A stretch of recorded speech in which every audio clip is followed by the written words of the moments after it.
Hey guys, just want to do a quick video on this question. Alright, if you were to look at this book, what do you have here? They tell you the context of the question is the river flows downstream with a constant force of 30,000 newtons. That means there's a horizontal force 30,000 newtons. And the ship's engine provides a thrust forward of 50,000. So the thrust forward will be in the ship's direction, right? Okay, so if we were to start here, if let's say this is given, these two lines are given with the angle, the first thing to do is to note which one is 30,000. So this is 30,000, right? And then the other one is 50,000, correct?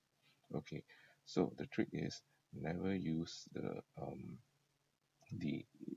length of the entire length that is given. You must always measure out based on the scale given, okay?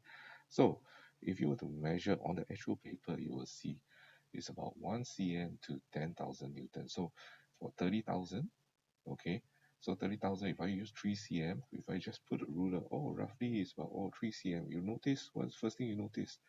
That's right, you notice that the length, overall length, is actually more than 3 cm. So never use this. So always measure out based on your scale, right? So if you measure out 3 cm, just put a dot there, boom. Okay, then just remove the ruler and do the same for the bottom. So the ship's thrusters, that's about 50,000. So how many cm is that?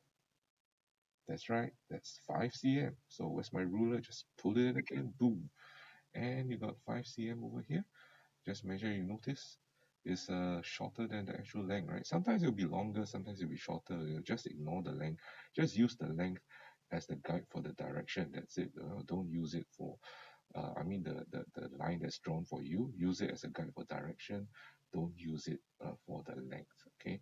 So boom, just put a dot there, remove the ruler, and that's it. Now you've got these two lines. So just to draw in the resultant, the force arrows. So the force arrows, it will be one arrow over here. So this 30,000, this 50,000. Then after that, how do you draw the parallelogram? Okay, before I draw a parallelogram, the cheat sheet is put the protractor inside. So by using corresponding angles, if you see this is 60, so if there's a parallelogram, this will be 120. That's right. So right here, 120, just draw dotted line all the way. Do the same for the other side. Okay, so you do the other side, so 60, this will be 120, 120 here, and boom, okay. You'll notice these two lines intersect, and yep, does look like parallelogram, that's right. So if you were to draw, how do you find the final thing? Just to draw in the resultant force from the start to the end, then measure that.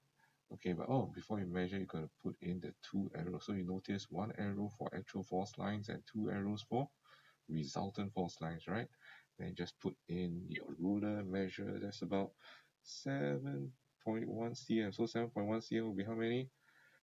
That's right, 71,000 newtons. Okay, and that's it for this question. Okay, hope you guys enjoyed this video. I'll see you guys.